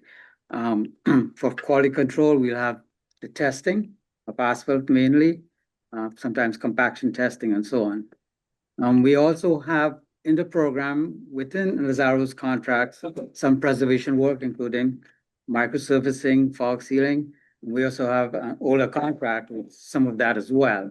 So all of that's additional work. And hopefully this third party is going to help us manage all of that work. Have you hired this company to oversee it yet? Not 100%. It's the same company that helped package the bids for us. But we're going through the contracting with the town manager, giving the justification for all of that. But it seems that's going to happen. And we want to get them performing this work as soon as possible. All right, so that's the pavement related work. Now, the last time we had a joint meeting with the Transportation Advisory Committee, and especially related to the road safety projects that we want to incorporate first within the streets to be paved. And decisions have been made for those who attended the last TAC meeting, which was just yesterday. Yes. Yeah. And they hope by the next meeting, which is the next two meetings or next meeting, they will have given recommendations as to which projects we should push forward. There's a limited amount of money to go towards those projects. The roads budget will cover the simpler striping changes and maybe any asphalt changes. But if there are things that are outside of the roads program now, we'll have to dip into the transportation funds that have been approved. So that coordination is happening as we speak, and you'll see some of that happening as we move forward. Other projects I want to point out, the Walden Street sidewalk, that's been designed. we have been looking at how we can make this, the road, the corridor, uh, it's, address the accommodations for bicycles that we're hearing, you know, the community asking for. So we spend some time looking at that project to see if we can Steve, do can you more. describe the Walden Street where this Yes. area is? So, there's a sidewalk if from at the police station, police and fire station, all the way to the high school. So this project is to install that sidewalk to bring, you know, especially school children from the downtown area to, first the Alcott Road, there's a back entrance to the Alcott. It's Alcott, right? Oh, yeah. School. Yeah. And then further down to, the high school. The project will go beyond the high school, to the Bristol's Hill, road.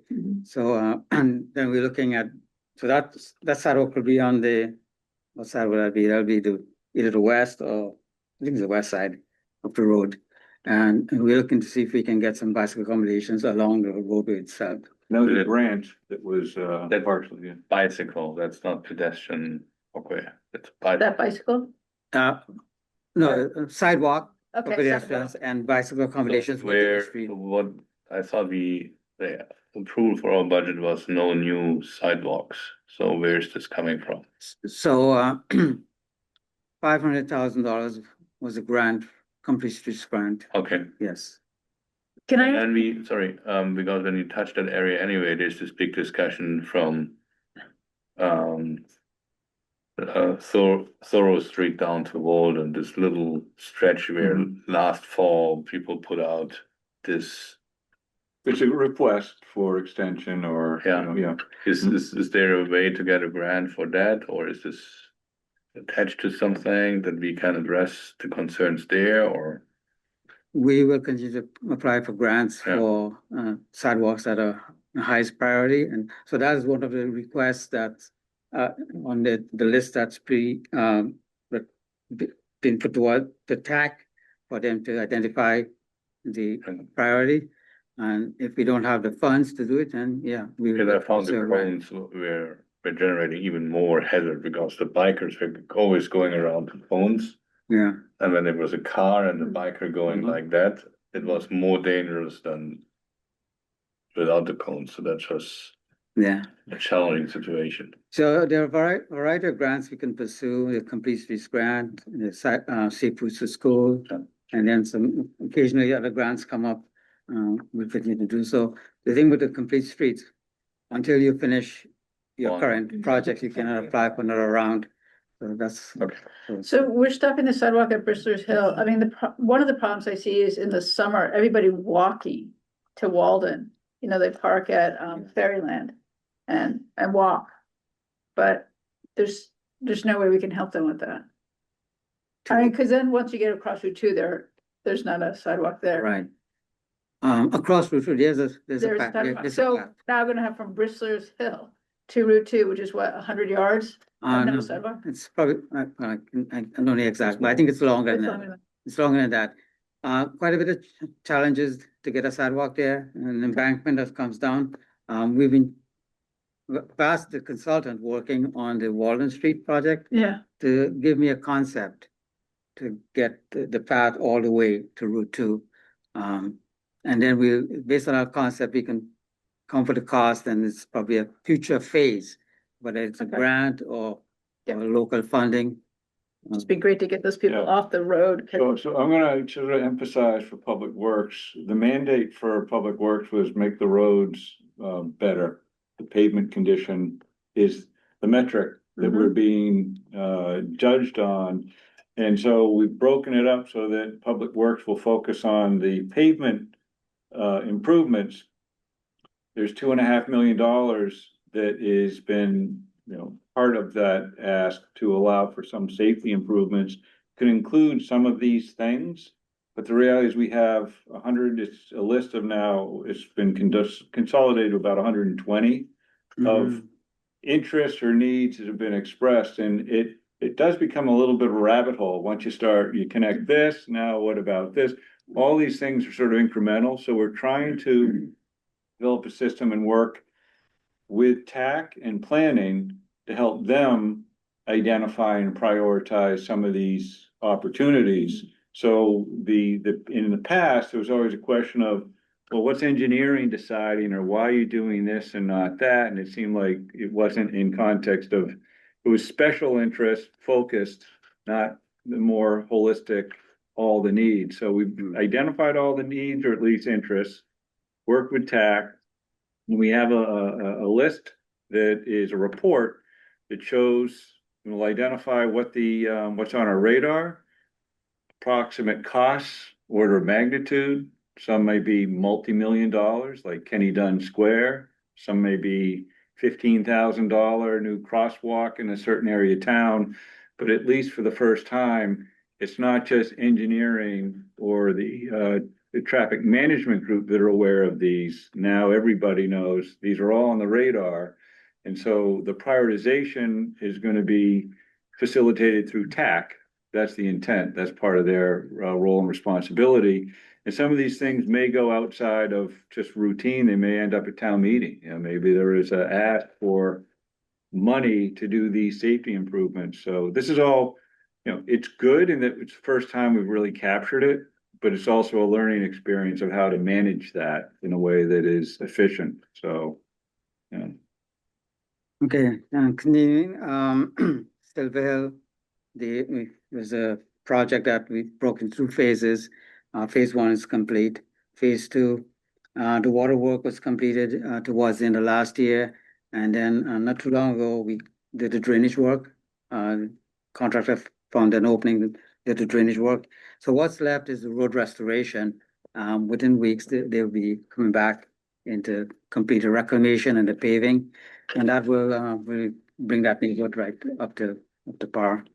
I gotta mention the Main Street, Baker Ave, Cottage Street intersection.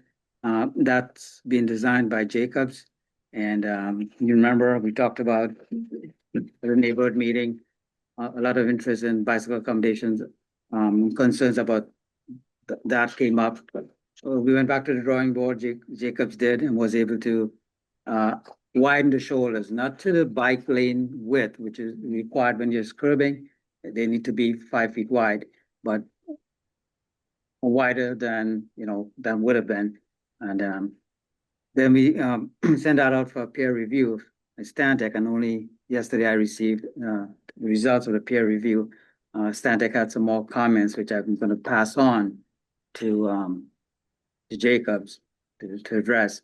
But I believe this project will have to be brought to TAC, at least to inform the public, what has been done. We need to get this project under construction. There is APRA money, part of the budget, and I think the window for spending is the end of the year, so I got to spend that money.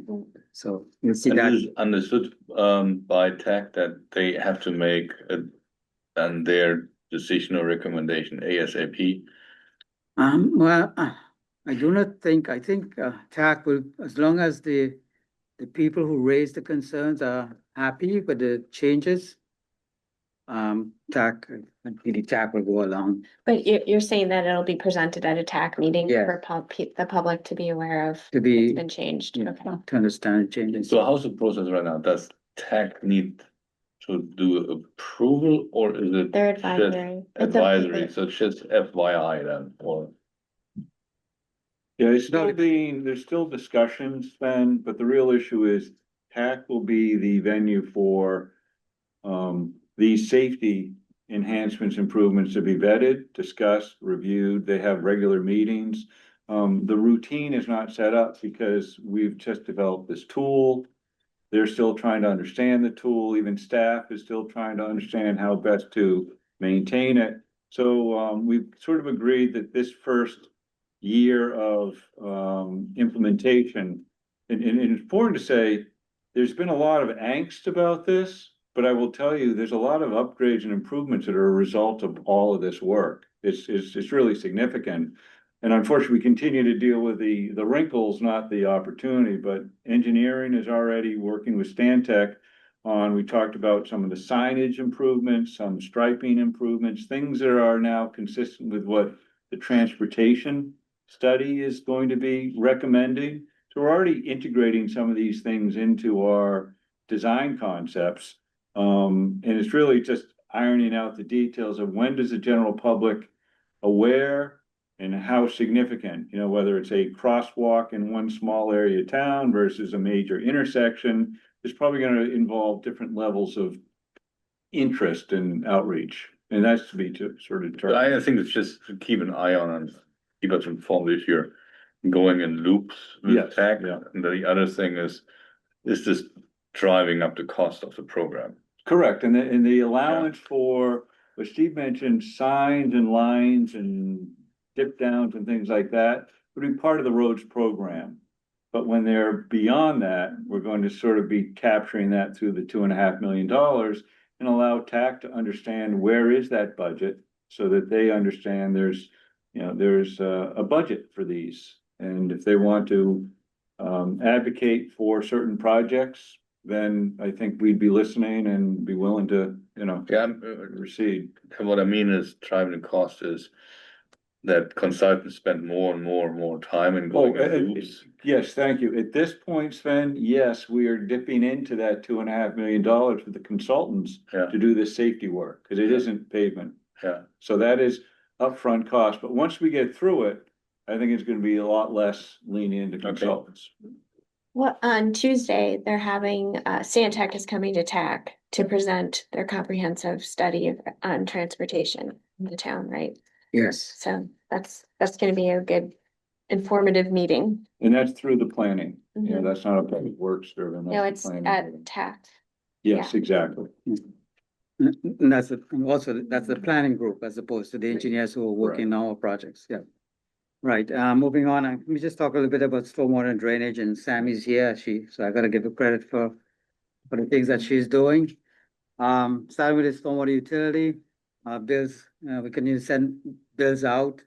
We still have a lot of, teething problems with this system, related to, you know, some data errors that ended up in the system, and the only way we're discovering them, well, not the only way, but the primary way is when we get feedback from the public, and we try to address them as quickly as possible.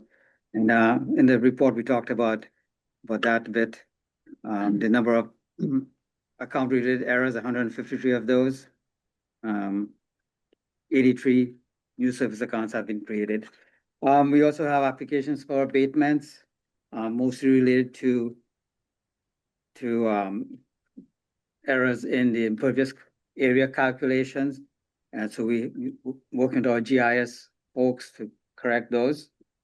And then there are some abatement applications for when there's no storm water leaving the property. And, you know, I know Mr. Banfield brought this up at the finance committee. This is, you know, it's not an exact science when you look at it. What we have to do is learn from what other communities have been doing as a standard practice. And if the fee is based on your impervious area, that is the model we use. We don't want to keep reinventing the wheel here. We don't. It'll be a never-ending Yeah, process. Stormwater is, we treat it, it's a regional network. And the procedure and process that we stood up is what we believe the most legally defensible. It's modeled after many communities throughout the country. So that's why we have the basis of the fee structure. We do provide for an allowance for not unintended, but deliberate engineered systems. They're called best management practices that are measurable and accounted for through the regulatory process. So we use DEP as far as if they've identified this, then we will provide some credit if people are willing to abide by it. But the precision of lot by lot by lot hydrogeologic analysis is not going to happen. It's not the intent. Yeah, exactly.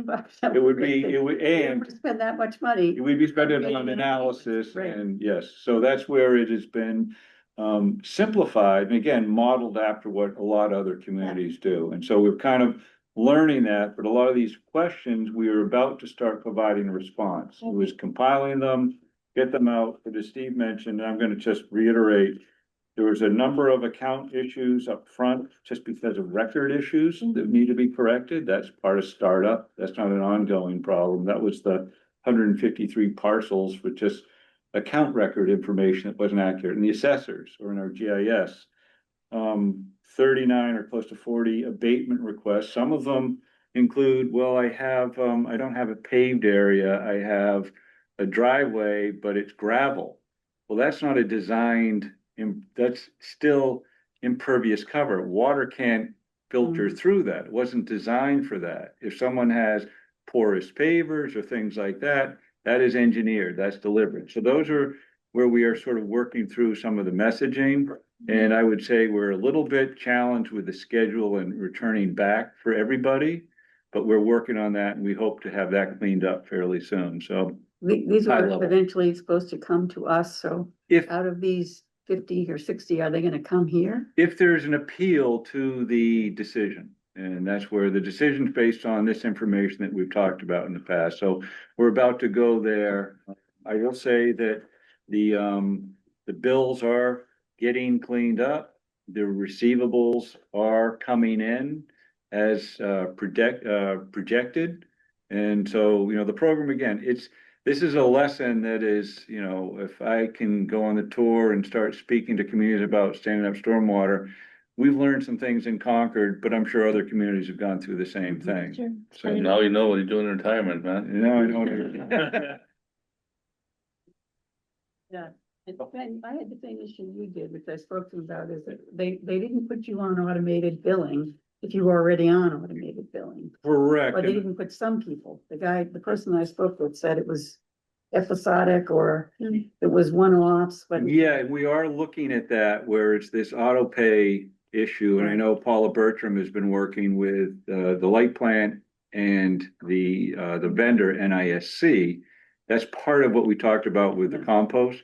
It's a lot of work with third-party vendors to get databases and billing systems set up, and that's what we're working through. Right, other stormwater related things, the MS4 permit is a annual thing. We have a reporting period. It ends in June. Quite a bit of activity has to be done and reported, and Sammy is doing that, including community outreach. She does the Enviroscape model with kids, school kids, and on Earth Day she has a planned presentation on that day as well. And Sammy's also putting together a contract for catch basin cleaning, shooting for 1,000 catch basins this year. Yeah, that's what I'm shooting for. Yeah. Finally. So hopefully we get a good price on that and we can make that happen. Wanted to mention is Spencer Brook Road Culvert project will start in June. It's a total replacement. When that starts, people will be notified, the road will be taken, out of commission. So some detours will be in place. But that's scheduled for this year. The Baker Ave culvert repair, that was done last year. There's some little bit of work left. Sidewalk repairs, people have been asking about that. We reached out to the contractor to schedule that work. That will happen in the coming weeks. On parking lots, we have scheduled the sort of an interim paving of the MBTA lot in West Concord. And why I'm saying interim is because it's a paving, but it's not a thick layer. It's supposed to hold over for a few years while the Assabet River Bridge project that's going to connect to the Bruce Freeman Rail Trail is installed. We are putting together a contract for bidding in the coming weeks for the paving of the Church Street parking lot where the Happy Wheel Center is, as well as the Conan Street parking lot on Conan Street for Rideout Park. And so that's that. Other things we're working on, pavement markings. We have pavement marking scheduled for the parade route coming up in a couple of nights. So that's going to happen. A guardrail project, you'll see some activity out there. We have a lot of bad guardrail. We have a contractor that's, replacing some of that guardrail. The high level, whatever you think. Oh, they're all high level.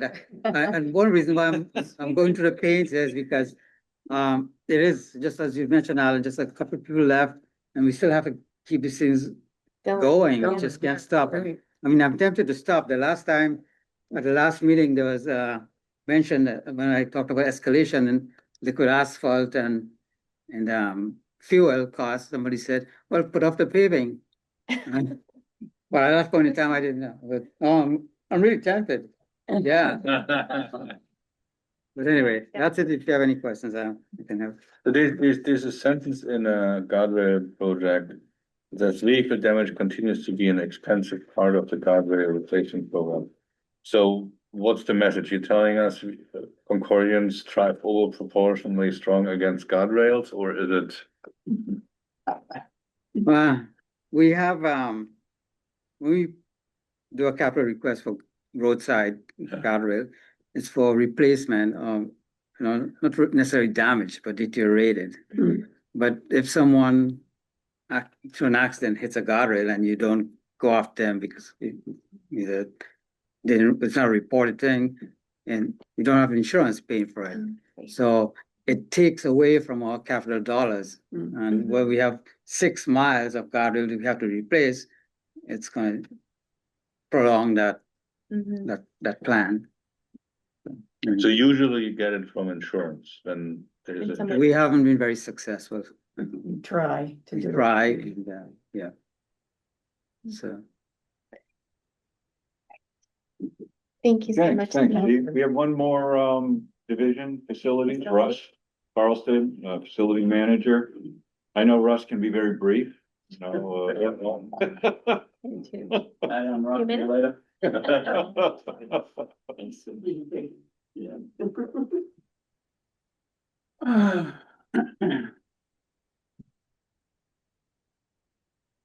Hello, everybody. Hello. So, real quick for us, as everyone knows, or to remind us all, facilities is responsible for 4 walls and a roof. The town's property values that we have under our coverage are about $250 million. So our responsibility is to maintain and improve those on a continual basis, which we have a very good crew and we're doing a good job at it. We try to do things without even being noticed.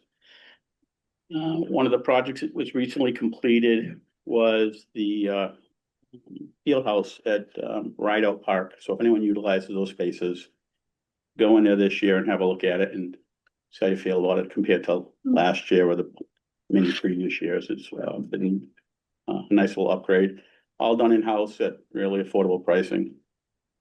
Stuff we're working on coming up. Dean will like this. New seating, millwork seating, and soundproofing for the chamber hall at Town Hall. We're working with the prisoner workforce to build us this millwork. So we're just starting that design process right now. The TV studio is putting in new cameras in this space, which is going to deface the walls a bit. So when they're done with the cameras, sometime this spring or summer, we're going to go in, paint out the space, paint out the second floor, paint out the first floor.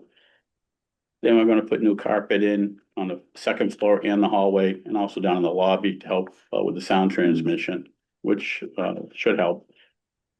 And at that point, we're going to go back in and we'll have the millwork built. And so in the fall, the millwork will all be placed in. It'll be a high quality build, look professional, in concert with what the town represents.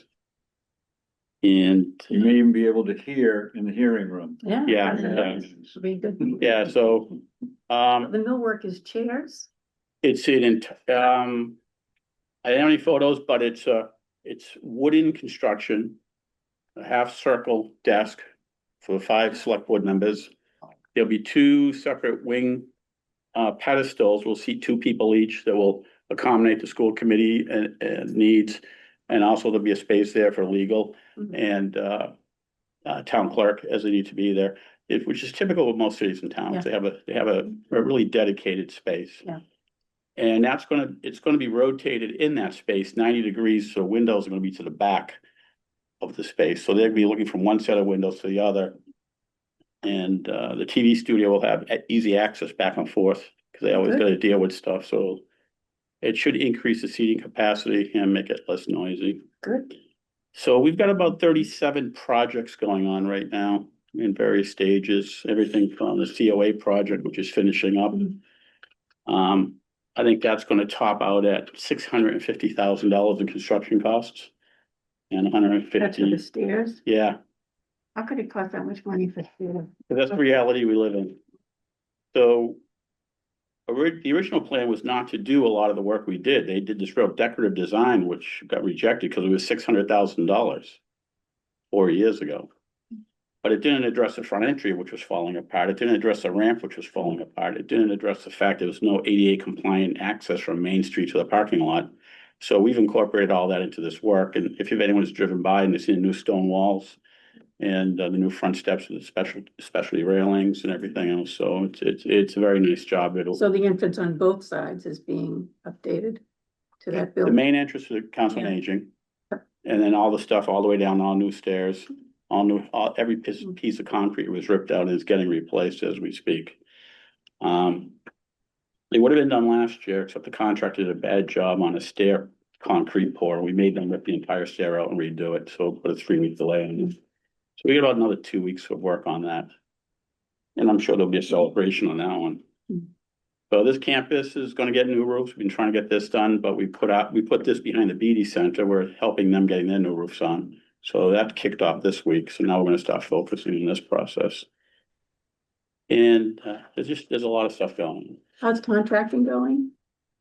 So contracting for you, a while back there, you were talking about delays you were having getting legal approval and contracting. And now you have a CFO in place and so forth. Are things kind of? We haven't tested it yet. Okay. We've been doing small stuff.